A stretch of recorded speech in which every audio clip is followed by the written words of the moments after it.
안녕하세요. 오늘은 여러분이 보내주신 자료들을 바탕으로 한번 깊이 파고들어 볼 주제가 있습니다. 웨스트민스터 신앙고백서인데요. 네. 웨스트민스터 신앙고백서. 특히 그중에서도 한 구절, 하지만 그 의미는 정말 방대하다고 할 수 있는 원칙에 대해서 이야기해 보려고 해요. 어떤 걸 말씀하시는 거죠? 신학생으로서 성경 연구하시다 보면 성경이 명시적으로 딱 이렇게 말하진 않는데 이 논리적 귀결도 하나님의 말씀으로 봐야 하나? 이런 고민 해보셨을 것 같아요. 아, 네네. 그럼요. 많이 하죠. 바로 그 선하고 필연적인 귀결이라는 원칙입니다. 오늘은 여기로 한번 들어가 보죠. CJ 윌리엄스 박사님의 글이 특히 도움이 될 것 같습니다. 네, 맞습니다. 웨스트민스터 신앙고백서 WCF 1장 6항이죠. 이게 개혁주의 성경관의 정말 핵심적인 부분을 담고 있어요. 그렇죠. 하나님의 온전한 계획, 그러니까 자신의 영광과 우리 인간의 구원, 믿음, 삶에 필요한 모든 것이 성경에 명백히 기록되어 있거나 여기까지는 많이들 아시는데 그 다음이 중요하죠. 선하고 필연적인 귀결로서 성경으로부터 추론될 수 있다. 이 부분이죠. 네, 바로 이겁니다. 이게 왜 중요하냐면 그냥 성경 구절 나열하는 게 아니라는 거예요. 성경 전체에 담긴 뭐랄까 그 논리적 함의까지도 하나님의 권위 있는 말씀으로 인정한다는 거죠. 와, 그러니까 단순히 써있냐 안 써있냐 이 문제가 아니군요. 그렇죠. 어떻게 보면 우리가 믿는 삼위일체 같은 핵심 교리들도 사실 이 원칙에 근거해서 세워진 거거든요. 아, 정말 중요한 지적이시네요. 성경 전체의 논리, 그 의미 체계까지 다 포괄하는 거군요. 맞습니다. 구체화되었는지, 그리고 이게 지금 신학 공부하시는 여러분들, 또 앞으로 사역하실 때 어떤 의미가 있는지 좀 집중적으로 파헤쳐 보겠습니다. 네, 좋습니다. 강점이나 약점, 또 목회적인 함의까지 다뤄보면 좋겠네요. 좋아요. 자, 그럼 먼저 역사 속으로 한번 들어가 볼까요? 17세기 웨스트민스터 총회 당시 말이죠. 성경에서 뭔가를 추론한다는 생각 자체가 왜 그렇게 막 논쟁거리였을까요? 그 당시 상황을 보면 여러 도전들이 있었어요. 뭐랄까, 가장 큰 목소리 중 하나는 아무래도 성공회의 리처드 후커였습니다. 아, 후커. 네. 후커는 성경이 모든 걸 막 세세하게 다 규정하는 건 아니다 이렇게 봤어요. 교회 정치 같은 영역에서는 이성이나 교회의 전통, 재량에 맡겨진 부분이 많다고 주장했죠. 그래서 청교도들한테 도전했다고요? 네, 아주 강하게. 당신들 장로교 정치가 성경에서 필연적으로 나온다는 걸 증명해봐라 이렇게 요구한 거죠. 어떻게 보면 성경의 충분성을 좀 제한적으로 본 거예요. 하긴 성경의 명시적인 구절만 강조하는 입장도 있었을 것 같은데요. 물론입니다. 소위 소시니안이라고 불렸던 이들이 대표적이죠. 이 사람들은 좀 합리주의적인 관점에서 성경의 권위를 문자적인 진술, 딱 거기에만 국한하려고 했어요. 그러다 보니 핵심 교리들을 부정하게 되고요. 그렇죠. 삼위일체나 그리스도의 신성 같은 정말 중요한 교리들을 성경에 명시적으로 표현되지 않았다는 이유로 거부해버린 거죠.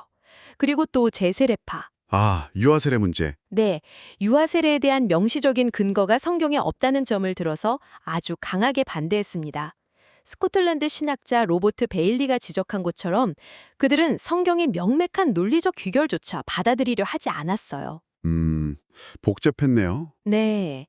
이런 상황에서 또 로마 카톨릭의 트렌트 공의회 이후에 개혁교회는 성경 외적인 전통에 맞서서 우리 성경 해석 원리를 더 명확하게 세워야 한다. 이런 필요성을 아주 절실하게 느꼈던 겁니다. 단순히 외부의 도전에 대한 반박만이 아니라 개혁신앙 내부적으로도 이 원칙이 필요했다는 거군요. 정확합니다. 웨스트민스터 총회 신학자들은 하나님께서 교회를 어떤 문제에 대해서 방향 없이 그냥 내버려 두셨다거나 또는 인간의 이성이나 전통이 성경의 어떤 빈틈을 메워야 한다. 이런 생각을 받아들일 수가 없었어요. 아, 그들은 성경의 충족성, 그러니까 sufficiency를 굉장히 깊고 넓게 이해했습니다. 명시적인 진술뿐만 아니라 거기서부터 선하고 필연적으로 도출되는 모든 함의 역시 하나님의 온전한 뜻이고 권위 있는 말씀이다. 이렇게 확신했던 거죠. 그게 바로 그들이 마주했던 신학적 퍼즐을 푸는 열쇠였군요. 네, 바로 그 열쇠였죠.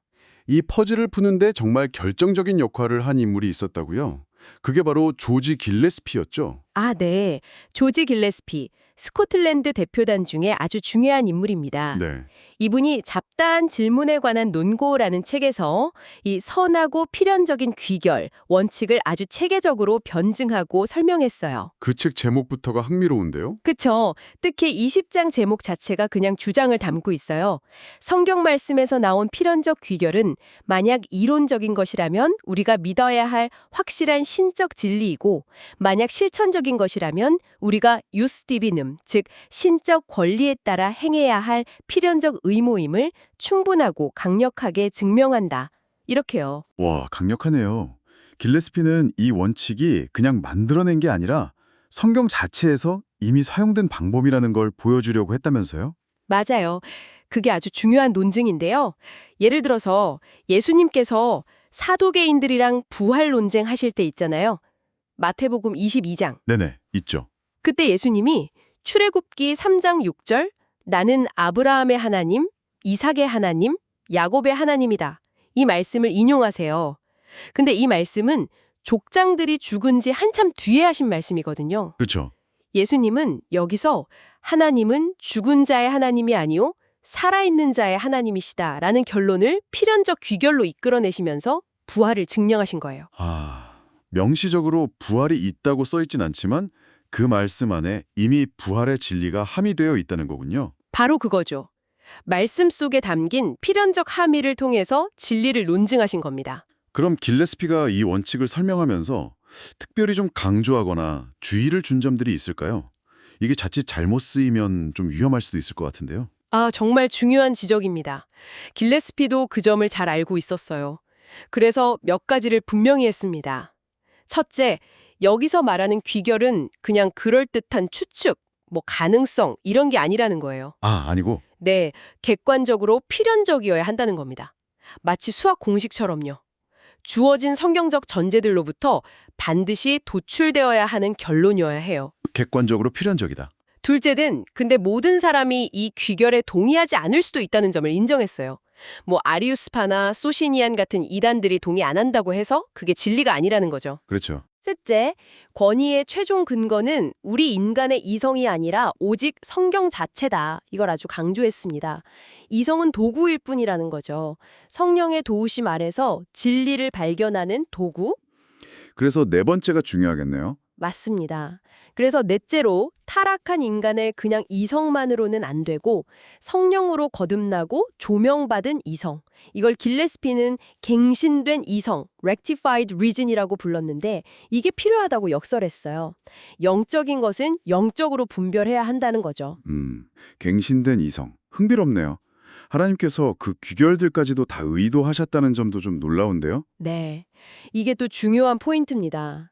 전지하신 하나님은 당신의 말씀에서 파생될 모든 필연적인 결과들을 완벽하게 아시고 또 의도하셨다는 거예요. 아, 그러니까 성경에서 올바르게 추론된 귀결은 그냥 인간의 해석이 아니라 하나님의 뜻 그 자체와 조화된다고 본 거죠. 그렇군요. 그리고 길레스피는 또 우리가 실제 신앙생활에서 얼마나 이 원칙에 의존하고 있는지도 지적했어요. 예를 들면 여성이 성찬에 참여하는 문제? 아, 그렇죠. 성경에 여성도 성찬에 참여하라 이렇게 명시적으로 써 있진 않죠. 네, 그렇죠. 또 어떤 교회가 참된 교회인지 판단하는 기준이라든지 심지어 우리 각자가 언약의 약속을 이게 나에게 주시는 말씀이구나 하고 개인적으로 적용하는 것조차 사실은 명시적인 구절보다는 필연적 귀결에 의존하는 경우가 많다고 지적했습니다. 와, 듣고 보니 정말 그렇네요. 길레스피 말고 다른 스코틀랜드 신학자들도 이 원칙을 중요하게 다뤘다면서요? 그럼요. 로버트 베일리나 세뮤얼 러더퍼드 같은 인물들도 아까 말한 제세례파나 다른 반대자들에 맞서서 이 원칙을 아주 적극적으로 사용했습니다. 특히 장로교 정치 체제가 성경적인 신적 권리, 그러니까 유스 디비눔에 근거한다는 걸 논증하는데 아주 핵심적으로 활용했죠. 그 영향력이 상당했군요. 네. 그래서 어떤 역사가는 웨스트민스터 문서들의 신학적 기초가 영국 신학자들과 이 스코틀랜드 신학자들 사이에 아주 긴밀한 협력의 결과물이다. 이렇게 평가할 정도입니다. 자, 그럼 이제 다시 웨스트민스터 신앙고백서 1.6항의 그 공식적인 표현으로 돌아와 보죠. 이 조항에서 우리가 정말 꼭 붙잡아야 할 핵심 메시지는 뭘까요? 가장 중요한 것은 이 선하고 필연적인 귀결을 통해서 추론된 진리가 성경에 명시적으로 기록된 진술과 동등한 권위를 가진다는 점입니다. 아, 동등한 권위. 네, 이 둘이 합쳐져서 하나님의 온전한 계획, The Whole Counsel of God을 이룬다는 거예요. 유명한 개혁신학자 B.B. 워필드가 말했듯이 성경의 의미는 성경이며 우리는 그 모든 함의를 포함한 전체 의미에 매여 있습니다. 성경 텍스트뿐만 아니라 그 논리적 함의까지 전부 하나님의 말씀으로 받아들여야 한다. 그렇죠. 바로 그겁니다. 근데 왜 그냥 필연적인 귀결이라고 안 하고 굳이 선하고라는 수식어를 앞에 붙였을까요?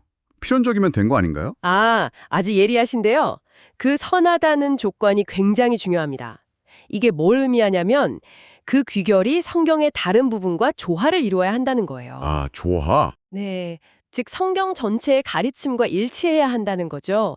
이건 WCF 1장 9항에서 말하는 성경 해석의 무오한 법칙은 성경 자체다라는 원칙, 즉 아날로기아 피데이, 신앙의 유비 원칙과 딱 연결됩니다. 그렇군요. 아무리 논리적으로 필연적이라도 성경 전체와 어긋나면 안 된다는 거네요. 맞습니다. 아무리 논리적으로 완벽해 보여도 성경의 다른 명백한 가르침과 충돌한다면 그건 선한 귀결이 될 수 없는 거죠. 그리고 필연적이라는 조건은 이게 단순한 추측이 아니라 주어진 성경적 전제들로부터 합리적인 의심 없이 도출되는 확실한 결론이어야 한다는 걸 강조하고요. 아, 그러니까 선하고 그리고 필연적인 이 두 가지가 다 충족되어야 하는 거군요. 네, 이 두 가지가 함께 충족될 때 비로소 그 귀결은 성경과 동일한 권위를 갖게 되는 겁니다. 그렇다면 이게 혹시 인간의 이성이나 전통을 성경 위에 두는 위험으로 이어질 수 있지 않을까요? 신앙 고백서는 이 부분을 어떻게 좀 방지하고 있나요? 네, WCF 1장 6항이 그 점을 아주 명확하게 선을 긋습니다. 이것에 아무것도 어느 때든지 성령의 새로운 계시에 의해서나 사람들의 전통들에 의해서 더해져서는 안 된다. 이렇게 딱 못 박아놨어요. 아, 덧붙이면 안 된다. 네, 선하고 필연적인 귀결은 성경 밖에서 뭔가를 가져오는 게 아니라 성경 안에 이미 있는 의미를 논리적으로 밝혀내는 작업이라는 거죠. 동시에 이게 인간 이성을 최종 권위로 삼는 합리주의로 흐르는 것도 경계합니다. 어떻게 경계하죠? 같은 6항 후반부에 보면 말씀에 게시된 그러한 것들을 구원적으로 이해하기 위해서는 성령의 내적 조명이 필수적임을 인정한다고 말하면서 솔라 스크립투라, 오직 성경 원칙 안에서 이성의 역할을 딱 자리매김합니다. 성령의 조명. 그렇죠. 이성은 성령의 인도 아래에서 말씀을 이해하는 도구이지 그 자체가 최종 권위는 아니라는 겁니다. 하지만 아무리 갱신된 이성을 말하고 선하고라는 조건을 붙여도 여전히 우리 인간의 해석에는 주관성이 들어갈 여지가 있지 않을까요? 총회 신학자들은 이 문제를 어떻게 봤을까요? 물론이죠. 인간 해석의 오류 가능성은 항상 있습니다. 총회 신학자들도 이걸 알고 있었고, 그래서 몇 가지 안전장치를 생각했어요. 하나는 동료 신학자들과의 교제, 그리고 공동체적인 검증입니다. 아, 혼자 하는 게 아니라 네, 코넬리우스 버제스라는 신학자가 유아 세례를 논증할 때 동시대 다른 신학자들의 해석을 참고했던 것처럼 개인의 해석을 교회의 공적인 논의와 합의 속에서 검증하는 과정을 중요하게 여겼죠. 네. 또 하나 생각해 볼 점은 사실 주관성 문제는 추론에만 있는 게 아니라는 거예요.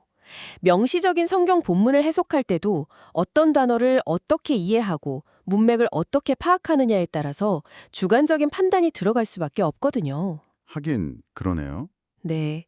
중요한 건 해석이든 추론이든 성령의 인도와 말씀 전체의 빛 아래에서 겸손하게 우리의 이성을 사용하는 자세겠죠. 그리고 신앙 고백서 자체가 이 원칙의 적용 범위를 좀 제한하는 부분도 있다면서요.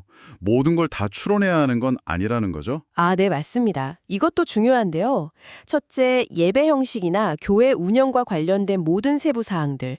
이걸 WCF 1장 6항에서는 정황들이라고 표현하는데 이걸 전부 다 성경에서 추론해야 하는 건 아니라고 봤어요. 아, 정황들. 네, 이런 부분들은 본성의 빛과 크리스존인의 분별력을 사용해서 성경의 일반 원리에 따라 질서 있게 정할 수 있다고 말합니다. 그렇군요. 또 있나요? 둘째는 성경의 명료성, 클래리티를 강조한다는 점입니다. 구원의 필수적인 핵심 진리들은 성경 어딘가에 명확하게 제시되어 있어서 배우지 못한 사람이라도 성령의 도우심과 그냥 통상적인 노력을 통해서 충분히 이해할 수 있다는 거예요. WCF 1장 7항. 아하.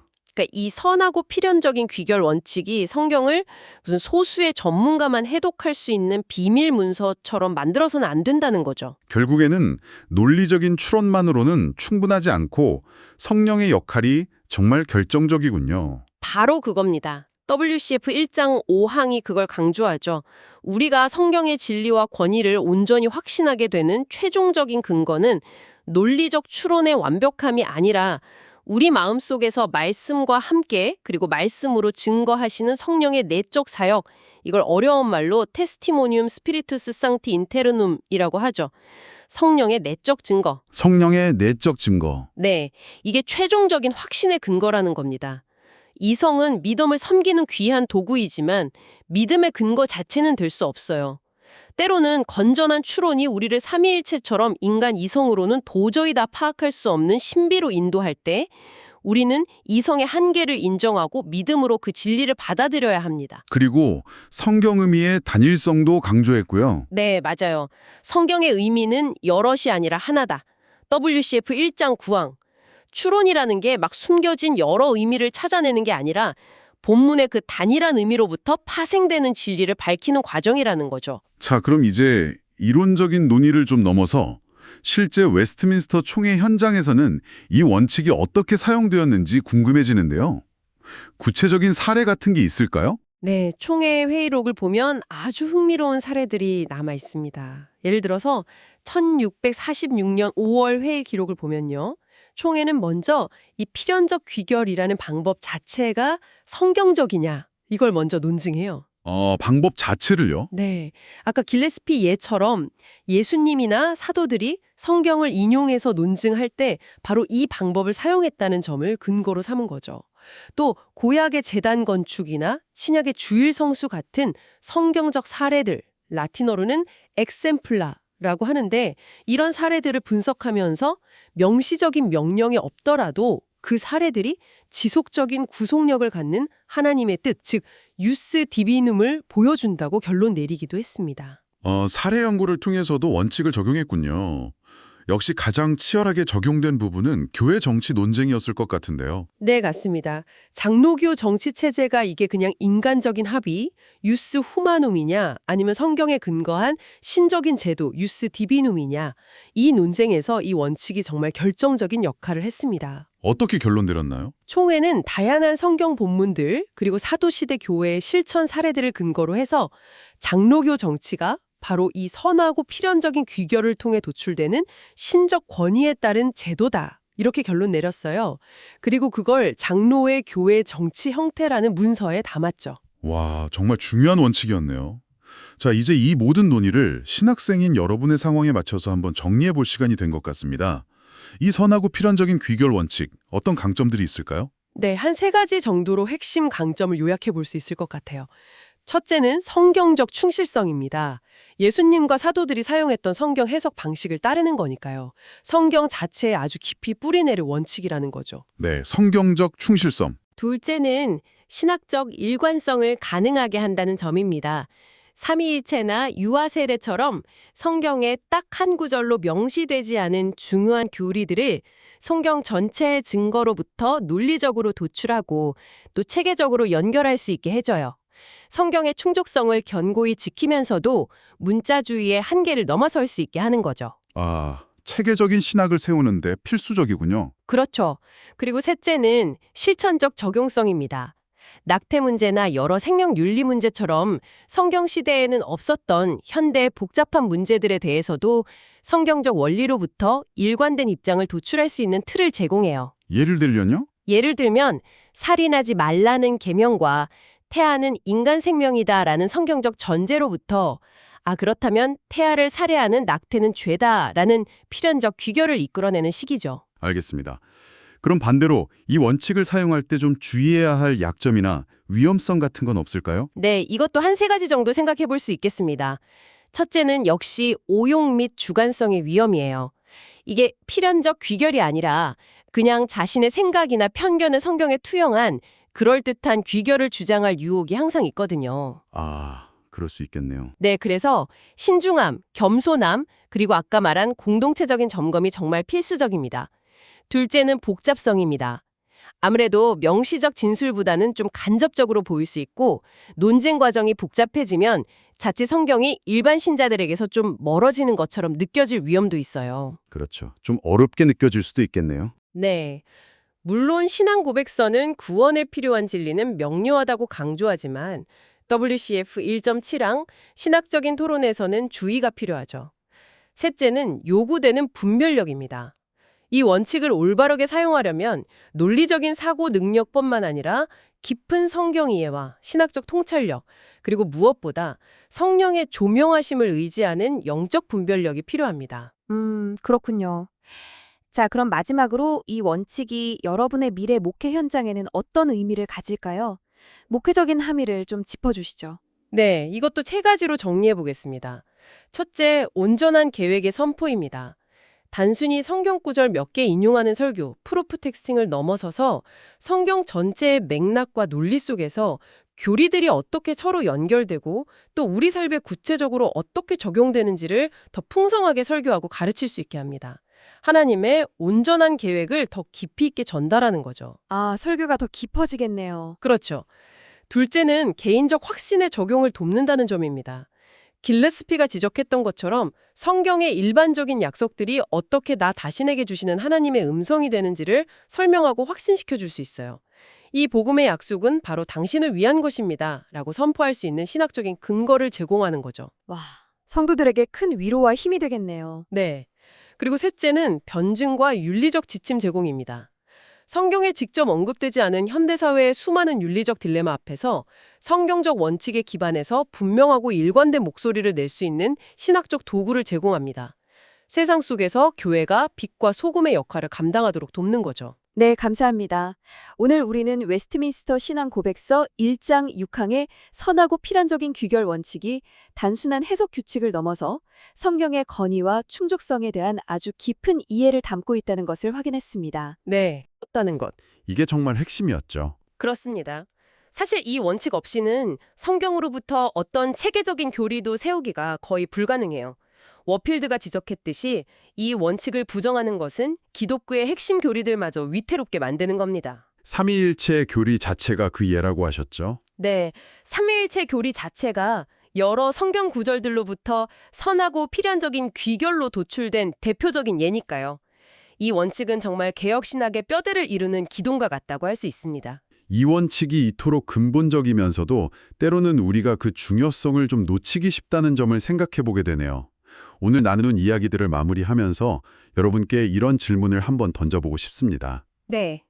이 선하고 필연적인 귀결에 대한 이해가 단지 신학적인 지식으로만 남는 것이 아니라 여러분이 매일 성경을 읽고 묵상하며 그 말씀을 삶의 구체적인 현장에 적용하는 방식 자체를 어떻게 더욱 깊고 풍성하게 만들 수 있을까요? 이 질문을 한번 안고 돌아가셔서 계속 고민해 보시면 좋겠습니다.